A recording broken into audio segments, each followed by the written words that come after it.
भारत में सत्ता उस तरफ रहेगी जिस तरफ जो लोग आदिवासी ऐसे लोग जो इस देश के इतिहास को बदलने की बात कर रहे हैं, जो भगवान को उपयोग कर रहे हैं, मान नहीं रहे भगवान को उपयोग कर रहे हैं, ऐसे लोग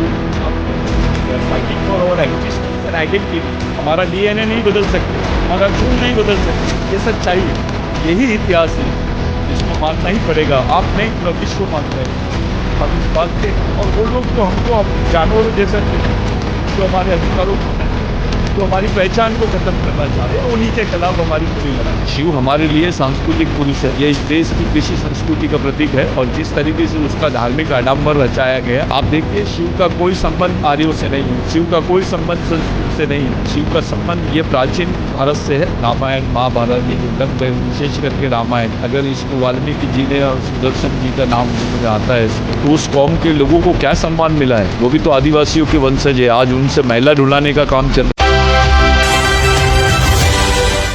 जैसे हम देखते हैं भारत में कई आदिवासी हिंदू धर्म की मान्यताओं को मानते हैं, तो आप जो ये बात कर रहे हैं, क्या आपको नहीं लगता इससे देश को बांटने की बात की जा रही है? देखिए, देश को बांटने की बात नहीं कर रहे हैं। देश को बांटने की बात करने के बजाय हम देश को सम्मानित करने की बात कर रहे हैं। जिस देश का मानव शास्त्रीय इतिहास विश्व के किसी भी देश से ज़्यादा पुराना है, अगर ऐसा साबित होता है तो उस देश का अलग महत्व बढ़ जाता है। इस देश को धार्मिक राष्ट्र कहने के बजाय सांस्कृतिक राष्ट्र कहना चाहिए, क्योंकि यहाँ पर धर्म से पूर्व संस्कृति थी और सांस्कृतिक राष्ट्र था, सिंधु संस्कृति थी। ये सिंधु राष्ट्र है, और यहाँ पर मोहनजोदड़ो हड़प्पा के अवशेष इस बात का सबूत है कि भारत में आदिवासियों की अपनी एक व्यवस्था थी, यहाँ के असुरों की व्यवस्था थी, यहाँ के राक्षसों की व्यवस्था थी, यानी आदिवासियों की व्यवस्था थी।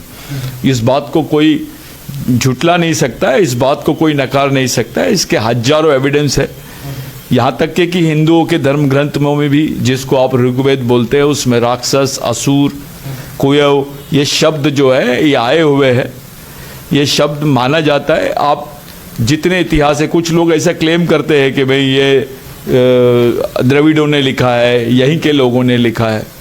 आज मैं आपसे पूछना चाहता हूँ कि अगर रामायण महाभारत ये जो ग्रंथ है, विशेष करके रामायण, अगर इसको वाल्मीकि जी ने और सुदर्शन जी का नाम जब आता है इस पे, तो उस कौम के लोगों को क्या सम्मान मिला है? वो भी तो आदिवासियों के वंशज है। आज उनसे मैला ढुलाने का काम चल रहा है। या वाल्मीकि जी के समाज का क्या स्थान है? वो सुदर्शन जी के समाज का क्या स्थान है? उनका स्थान यहाँ मैला ढोने का स्थान है, इसलिए क्योंकि इनको गुलाम बना के रखा गया है। और ये जो रामायण है, रामायण में जो उल्लेख रावण के विस्तृत वर्णन का आया है, वो उल्लेख वाल्मीकि जी के वजह से आया है। ये जो बातें हो रही है कि भाई ये ग्रंथों को मानते हैं, आदिवासी धर्म हिंदू धर्म को मानता, मैं नहीं बोलता हूँ कि आदिवासी हिंदू धर्म को मानता। आदिवासी आज तकलीफ में है, कोई भी आदमी तकलीफ में रहे, जैसे डॉक्टर के पास जाता है वैसे भगवान के पास जाते हैं।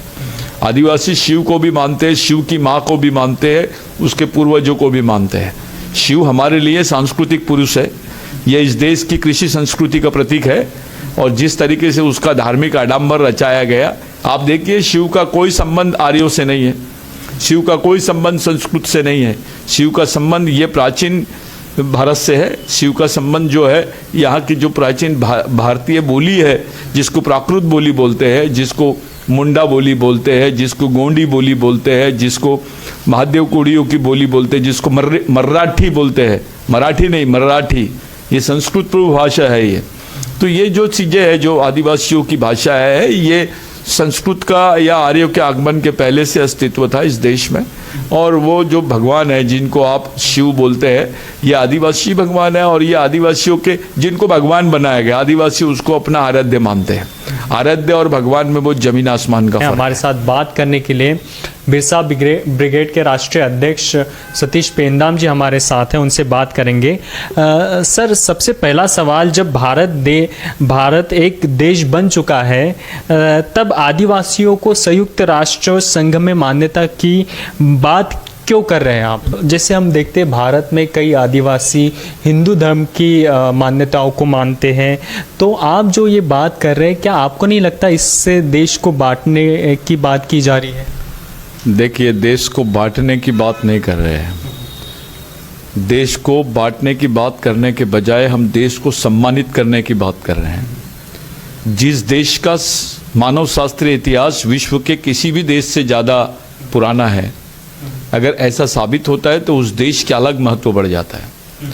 इस देश को धार्मिक राष्ट्र कहने के बजाय सांस्कृतिक राष्ट्र कहना चाहिए, क्योंकि यहाँ पर धर्म से पूर्व संस्कृति थी और सांस्कृतिक राष्ट्र था, सिंधु संस्कृति थी। ये सिंधु राष्ट्र है और यहाँ पर मोहनजोदड़ो हड़प्पा के अवशेष इस बात का सबूत है कि भारत में आदिवासियों की अपनी एक व्यवस्था थी, यहाँ के असुरों की व्यवस्था थी, यहाँ के राक्षसों की व्यवस्था थी, यानी आदिवासियों की व्यवस्था थी। इस बात को कोई झुटला नहीं सकता है, इस बात को कोई नकार नहीं सकता है। इसके हजारों एविडेंस है, यहाँ तक के कि हिंदुओं के धर्म ग्रंथों में भी, जिसको आप ऋग्वेद बोलते हैं, उसमें राक्षस, असुर, कुयव ये शब्द जो है ये आए हुए हैं। ये शब्द माना जाता है। आप जितने इतिहास है, कुछ लोग ऐसा क्लेम करते हैं कि भाई ये द्रविड़ों ने लिखा है, यहीं के लोगों ने लिखा है। आज मैं आपसे पूछना चाहता हूँ कि अगर रामायण, महाभारत, ये जो ग्रंथ है, विशेष करके रामायण, अगर इसको वाल्मीकि जी ने और सुदर्शन जी का नाम जब आता है इस पे, तो उस कौम के लोगों को क्या सम्मान मिला है? वो भी तो आदिवासियों के वंशज है। आज उनसे मैला ढुलाने का काम चल रहा है। या वाल्मीकि जी के समाज का क्या स्थान है? वो सुदर्शन जी के समाज का क्या स्थान है? उनका स्थान यहाँ मैला ढोने का स्थान है, इसलिए क्योंकि इनको गुलाम बना के रखा गया है। और ये जो रामायण है, रामायण में जो उल्लेख रावण के विस्तृत वर्णन का आया है, वो उल्लेख वाल्मीकि जी के वजह से आया है। ये जो बातें हो रही है कि भाई ये ग्रंथों को मानते, आदिवासी धर्म हिंदू धर्म को मानता, मैं नहीं बोलता हूँ कि आदिवासी हिंदू धर्म को मानता। आदिवासी आज तकलीफ में है, कोई भी आदमी तकलीफ में रहे, जैसे डॉक्टर के पास जाता है वैसे भगवान के पास जाते हैं। आदिवासी शिव को भी मानते हैं, शिव की माँ को भी मानते हैं, उसके पूर्वजों को भी मानते हैं। शिव हमारे लिए सांस्कृतिक पुरुष है। ये इस देश की कृषि संस्कृति का प्रतीक है और जिस तरीके से उसका धार्मिक आडंबर रचाया गया, आप देखिए शिव का कोई संबंध आर्यों से नहीं है, शिव का कोई संबंध संस्कृत से नहीं है। शिव का संबंध ये प्राचीन भारत से है। शिव का संबंध जो है यहाँ की जो प्राचीन भारतीय बोली है, जिसको प्राकृत बोली बोलते हैं, जिसको मुंडा बोली बोलते हैं, जिसको गोंडी बोली बोलते हैं, जिसको महादेव कोड़ियों की बोली बोलते हैं, जिसको मराठी बोलते हैं, मराठी नहीं मराठी, ये संस्कृत पूर्व भाषा है। ये तो ये जो चीज़ें हैं, जो आदिवासियों की भाषा है, ये संस्कृत का या आर्यों के आगमन के पहले से अस्तित्व था इस देश में। और वो जो भगवान है जिनको आप शिव बोलते हैं, ये आदिवासी भगवान है। और ये आदिवासियों के जिनको भगवान बनाया गया, आदिवासी उसको अपना आराध्य मानते हैं। आराध्य और भगवान में बहुत जमीन आसमान का फर्क है।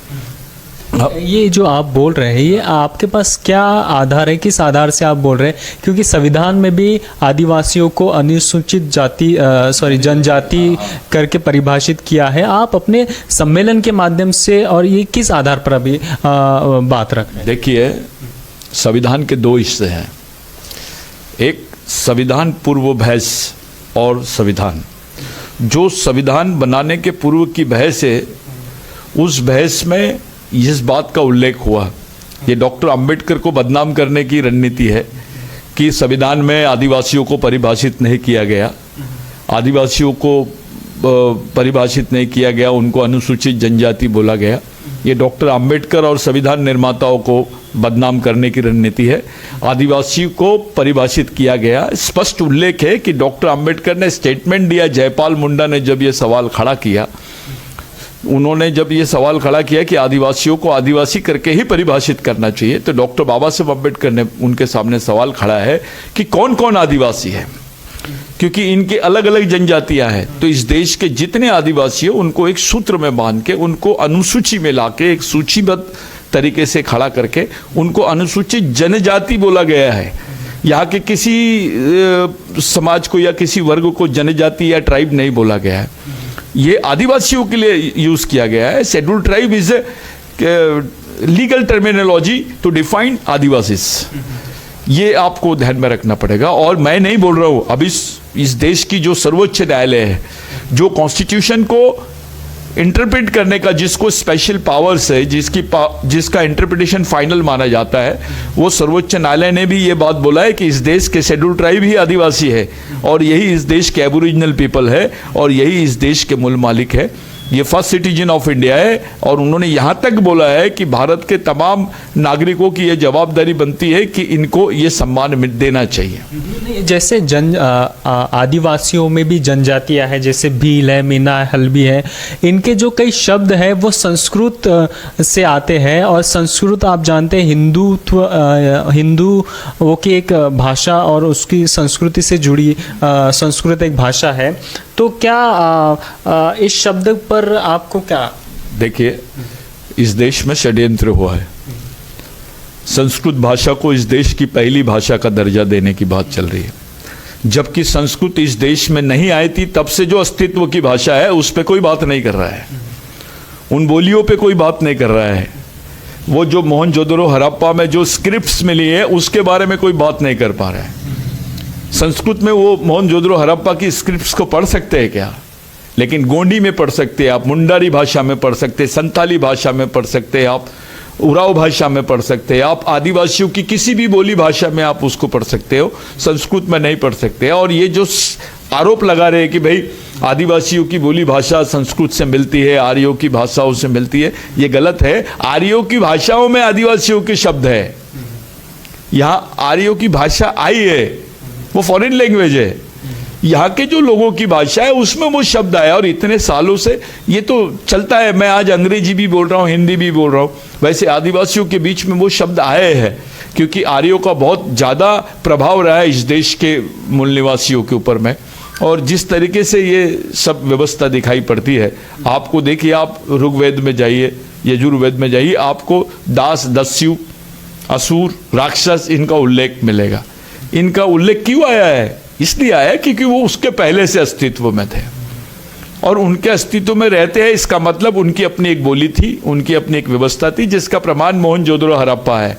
आप कितना भी इस चीज को दबा लेंगे, आप दबा नहीं पाओगे। संस्कृत ये इस देश की एक भाषा हो सकती है, उसका सम्मान भी होना चाहिए, लेकिन ऐसा नहीं कि संस्कृत पहली भाषा बोल के जितनी यहाँ की प्राकृत प्राचीन भाषाएं है उसका अपमान करना, ये बर्दाश्त नहीं किया जाएगा। जो सच है उसको सच बोला जाए, ये हमारी मांग है। ये जो आपका कॉन्फ्रेंस है ये बहुत बड़े पैमाने पर होता है, लेकिन जो आप बात कर रहे हैं वो सामाजिक बात है और जो कॉन्फ्रेंस में आपके जो अतिथि है वो तो राजनीतिक है। फिर आप इसको राजनीति से प्रेरित नहीं बोल सकते? कौन से अतिथि के बारे में बोल? शरद पवार जी आ रहे हैं, हेमंत सोरेन जी आ रहे हैं, तो राजनीतिक पदों पर है। देखिए, देश के एक सीनियर पॉलिटिशियन के बारे में आप बात कर रहे हैं। शरद पवार जी एक ऐसा नाम है इस देश में जो एक सीनियर पॉलिटिशियन है और पार्लियामेंटेरियन भी है और एक वयोवृद्ध वेल एक्सपीरियंस नेता है। उन्होंने इंदौर में ये स्टेटमेंट दिया था कि शेड्यूल्ड ट्राइब्स को उनको रिकग्निशन मिलना चाहिए, यूएन रिकग्निशन मिलना चाहिए, आदिवासियों को संयुक्त राष्ट्र संघ में रिकग्निशन मिलना चाहिए। वो भारत के पहले व्यक्ति है जिन्होंने खुलेआम इस चीज को बोला, इसलिए वो सम्मान हम उनको दे रहे हैं और उनको साथ में ले रहे हैं। रही बात हेमंत सोरेन का, वो भी आ रहे हैं। भारत की जितनी आदिवासी पार्टियां हैं हमने सबको खुला इनविटेशन दिया है। इतना ही नहीं, भारत की जितनी राष्ट्रीय और राज्य स्तर की पार्टियां हैं उनको भी बोला अगर आप आदिवासियों का समर्थन करते हैं तो आप खुले रूप से बताइए कि हम आदिवासियों के पक्ष में हैं और आदिवासियों का इस मांग के लिए हम समर्थन करते हैं। ये हमने इन्विटेशन भेजा है पूरी पार्टियों को। नहीं, जो शरद पवार जी इस कॉन्फ्रेंस में आ रहे हैं, हमने देखा है 1993 के बाद कई बार यूपीए की सरकार रही है, कांग्रेस भी उसमें कांग्रेस की सरकार रही है, तो क्या कांग्रेस ने यूएनओ के खिलाफ, मतलब यूएनओ में आदिवासियों के खिलाफ बयानबाजी दी थी? नहीं, ये गलत बात है। 1993 में वाजपेयी जी की गवर्नमेंट थी। वाजपेयी जी की गवर्नमेंट में एक स्टेटमेंट गया 1993 में कि भारत में आदिवासी नहीं रहते हैं। और इतना ही नहीं, जो जबरदस्ती के स्टेटमेंट है वो ये है कि यहाँ एक भील वंश के लोग हैं जो आर्यों से मिली हुई संस्कृत भाषा को बहुत ज़्यादा बात करते हैं, उनकी बोलियों में इसके स्थान है, वो आदिवासी कैसे हो सकते हो? इसका मतलब ये है कि संस्कृत बोलने वाला व्यक्ति आदिवासी नहीं हो सकता है, वो देश का मूल मालिक नहीं हो सकता, पहला।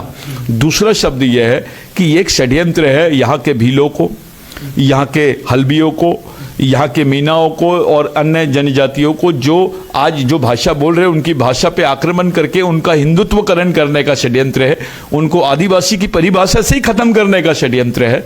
ये एक अलग टाइप का षड्यंत्रपूर्ण स्टेटमेंट, ये दुर्भाग्यपूर्ण है अपने देश का सबसे बड़ा कि एंटी कॉन्स्टिट्यूशनल स्टेटमेंट इन्होंने संयुक्त राष्ट्र संघ में दिया है।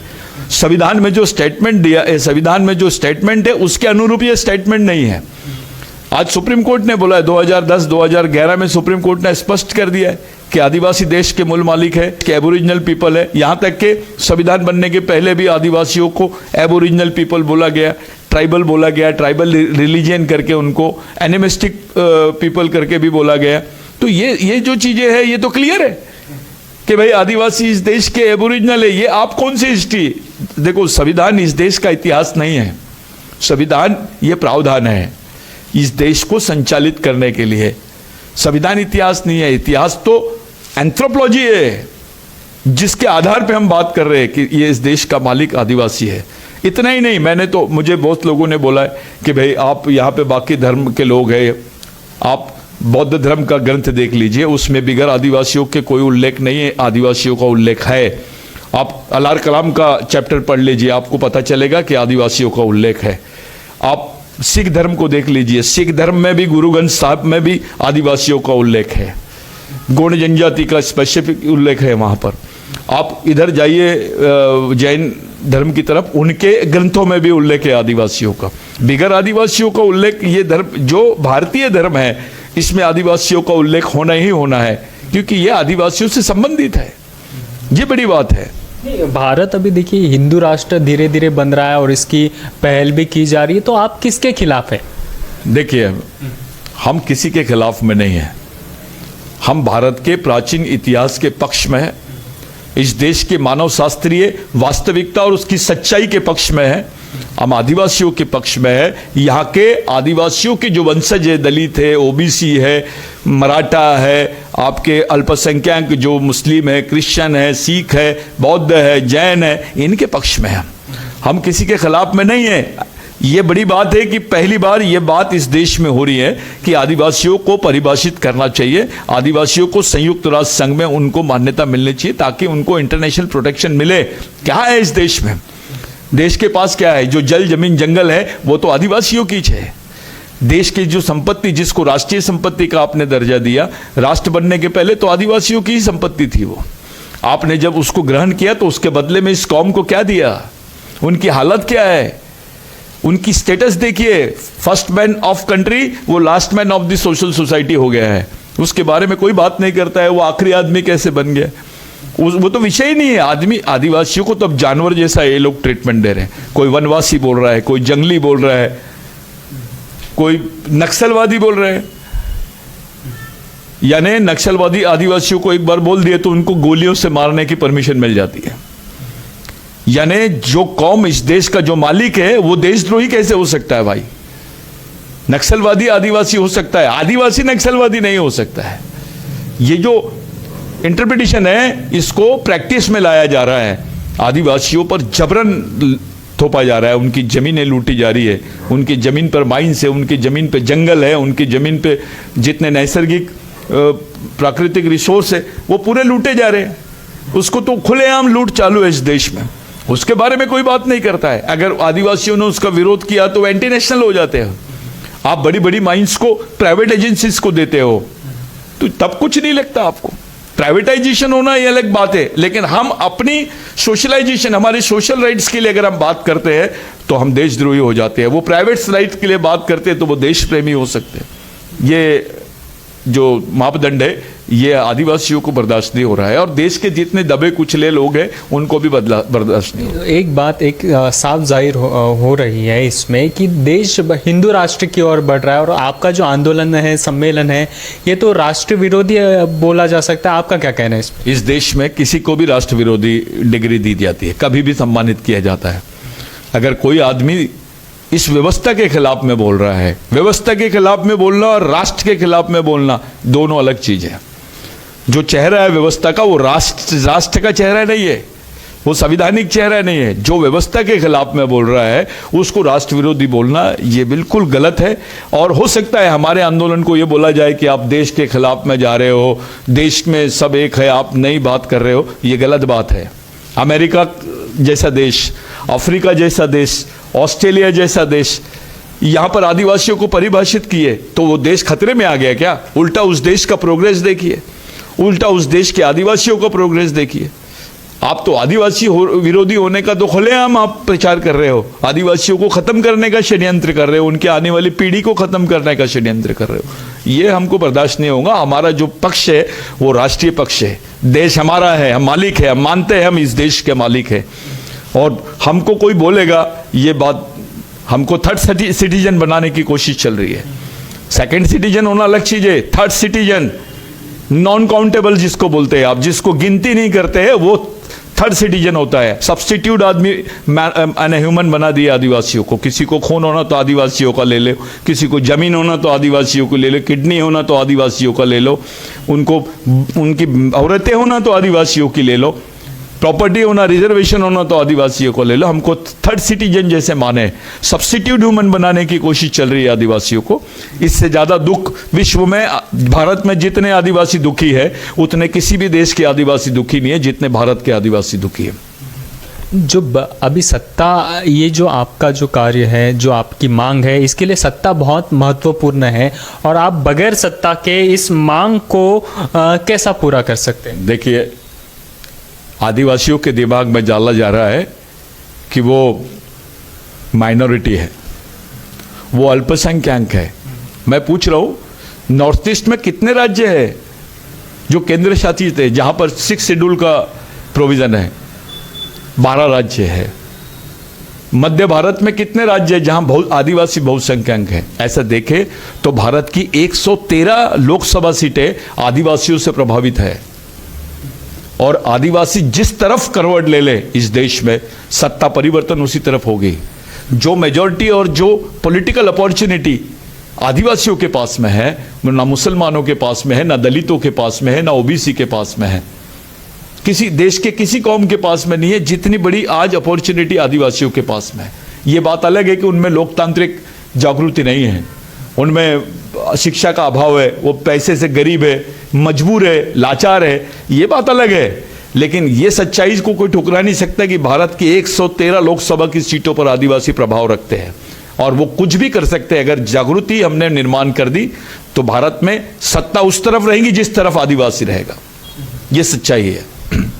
चलो ठीक है, आपकी ये बात मांग जो है ये पूरी भी हो जाए तो इससे आदिवासियों को क्या लाभ होगा? देखिए, भारत में जो आदिवासियों की अवस्था है, जितना कर्जा भारत पर है उतना वर्ल्ड के किसी देश पर कर्जा वर्ल्ड बैंक का नहीं है जितना भारत पर है। यहाँ वर्ल्ड बैंक से पैसा आता है। अभी अंतर्राष्ट्रीय व्यवस्था है, अगर अंतर्राष्ट्रीय सुरक्षा आदिवासियों को मिल जाती है तो उनके जिंदा रहने का प्रश्न जो है वो वजूद उनका जो है वो कायम हो सकता है। जो ज़्यादा सीरियस पेशेंट होता है, जो कैजुअलिटी में रहता है, उसको ऑक्सीजन लगाया जाता है, उसको सलाइंस लगाया जाता है, उसको ब्लड चढ़ाया जाता है। हम वही चाहते हैं कि हमको कैजुअल ट्रीटमेंट मिले, कैजुअलिटी का ट्रीटमेंट मिले इस देश में, एक्स्ट्राऑर्डिनरी ट्रीटमेंट मिले ताकि हम जिंदा रह सके इस देश में, हमारी आने वाली पीढ़ी जिंदा रह सके। हमारे साथ जो हो रहा है, जो अवस्था में हम लोग जी रहे हैं, इससे साफ साफ महसूस होता है कि ना ही हमारा आदमी जिंदा रह पाएगा आने वाली पीढ़ी, और ना ही हमारी पहचान इस देश में कायम रहेगी।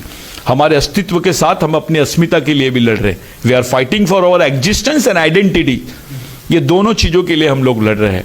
और ऐसा बोलना उचित नहीं है कि भाई आदिवासी को क्या मिलेगा, ये एक्स्ट्राऑर्डिनरी ट्रीटमेंट है। अगर इंटरनेशनल प्रोटेक्शन आदिवासियों को मिल जाएगा, विश्व के संयुक्त राष्ट्र संघ के प्रावधानों में इस देश के आदिवासियों को स्थान मिल जाएगा, तो इस बात की गारंटी हो जाएगी कि आदिवासी इस देश में जिंदा रहेगा। वो लड़ाई के लिए हम लोग ये काम कर रहे हैं। नहीं, लेकिन ये एक बात स्पष्ट नहीं हो रही है, ये लड़ाई आखिरकार किसके खिलाफ है? सत्ता में जो है वो हिंदू राष्ट्र की बात कर रहे हैं, कांग्रेस कई बार सत्ता में रही है। एक सवाल भी मैंने आपको पूछा कि क्या यूएनओ में कांग्रेस ने आदिवासियों के खिलाफ बयान दिया था। ये आखिरकार ये लड़ाई किसके खिलाफ है और ये कब तक लड़ी है? जो लोग आदिवासियों का अपमान कर रहे हैं, जो लोग आदिवासियों को वनवासी बोल रहे हैं, ऐसे लोग जो इस देश के इतिहास को बदलने की बात कर रहे हैं, ऐसे लोग जो यहाँ के इस देश के मानव शास्त्रीय इतिहास को खत्म करने का महापाप कर रहे हैं, ऐसे लोगों के खिलाफ, जो भगवान को उपयोग कर रहे हैं, मान नहीं रहे, भगवान का उपयोग कर रहे हैं, ऐसे लोगों के खिलाफ में लड़ाई। भगवान को मानना और उसका उपयोग करना, इसमें जमीन आसमान का फर्क है। ये लड़ाई उन लोगों के खिलाफ में है जो इसका उपयोग कर रहे हैं। ये लड़ाई आदिवासियों के पक्ष में है, किसी धर्म संप्रदाय के खिलाफ में नहीं है। यहां तक कि ये लड़ाई ब्राह्मणों के भी खिलाफ में नहीं है। आदिवासियों को संयुक्त राष्ट्र संघ में मान्यता मिल जाएंगी तो क्या भारत के ब्राह्मण बाहर चले जाएंगे? ऐसा तो नहीं होगा। इससे देश गौरवान्वित होगा, देश का गौरव बढ़ेगा कि इस देश में ऐसे लोग भी रहते हैं, ये ऐसे लोगों का देश है। ये झगड़ा मिट सकता है, ये मैटर खत्म हो सकता है इस देश में। कि कौन रोक रहा है? कौन रोक रहा है? यानी कुछ लोग अपनी एक अल्पवयीन बुद्धि, जिसको बोलते हैं आप लोग डिस्ट्रक्टिव माइंड, वो माइंड को कंस्ट्रक्टिव माइंड के रूप में कन्वर्ट, यानी प्रचार कर रहे हैं ऐसा। ये ग्लोबल का प्रिंसिपल वो अडॉप्ट करना चाह रहे हैं कि भाई एक झूठ को 100 बार बोल दो वो सच में तब्दील हो जाएगा। ऐसा कुछ नहीं होता, ये भारत है। आप जमीन के बारे में बात कर रहे हो, उस जमीन में रहने वाले लोगों के बारे में बात कर रहे हो। आप इस देश के किताबों के पन्ने बदल सकते हो, जमीन नहीं बदल सकते। हमारा डीएनए नहीं बदल सकते आप, हमारा खून नहीं बदल सकते। ये सच्चाई है, यही इतिहास है इस देश का। इसको मानना ही पड़ेगा। आप नहीं, पूरा विश्व मानता है इस बात को। हम इस बात के, और वो लोग जो हमको जानवरों जैसा ट्रीटमेंट दे रहे हैं, जो हमारे अधिकारों का हनन कर रहे हैं, जो हमारी पहचान को खत्म करना चाह रहे हैं, उन्हीं के खिलाफ हमारी खुली लड़ाई है ये। इसमें सिर्फ विपक्ष के 2 बड़े नेता है, बाकी कांग्रेस है और कई विपक्षी दल है। क्या उनका साथ आपको नहीं मिलता हुआ दिख रहा है? देखिए, हमने तो सबको बोला है, कांग्रेस से लेकर देश के जितनी धर्मनिरपेक्ष पार्टियां हैं उनको अपील की है। यहां तक कि हम आने वाले समय में बीजेपी को भी हम लोग अपील करेंगे कि भाई आप आदिवासी राष्ट्रपति बनाने की बात करते हैं। आदिवासी राष्ट्रपति बनाना ये एक प्रचार का मामला हो सकता है, लेकिन आदिवासियों को आदिवासी बनाना ये मूल बात है। क्या आप करने के लिए तैयार है? आप इस देश के आदिवासियों को संयुक्त राष्ट्र संघ में आदिवासी की मान्यता दिलाने के लिए तैयार है? आप में इतना सच्चाई है, आप इस सच को मानते हो? अगर आप ये मानते हो तो मामला ही खत्म हो जाएगा। ऐसा मत समझिए कि जो पहले वोट कांग्रेस को जाते थे तो कांग्रेस में सत्ता थी, कांग्रेस की सत्ता थी आदिवासी क्षेत्रों में और राज्यों में। अब वो वोट कन्वर्ट हुआ है बीजेपी की तरफ।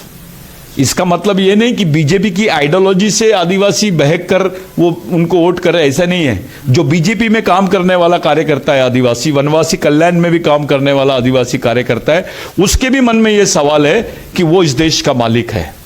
वो दबा हुआ है, वो डरा हुआ है, लेकिन वो उसके मन में ये सवाल है, वो भी चाहता है कि ये लोग हमारा साथ देते हैं या नहीं। अगर ये लोग हमारा साथ देते हैं तो सही में ये हमारे हैं, तो ये मांग तो खड़ी होने वाली है अभी पूरे देश में।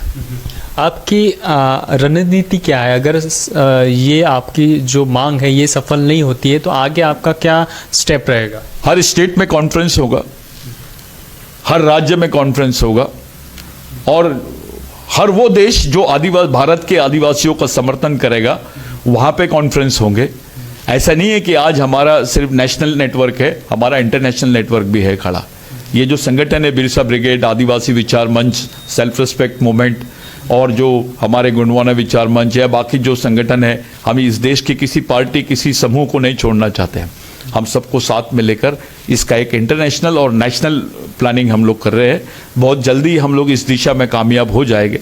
बहुत हद तक के हम लोग कामयाब भी हो चुके हैं। ऐसा नहीं है कि आदिवासी, हाँ हमारे पास 2 ही चीज़ें नहीं हैं, एक है पैसा और एक है सत्ता।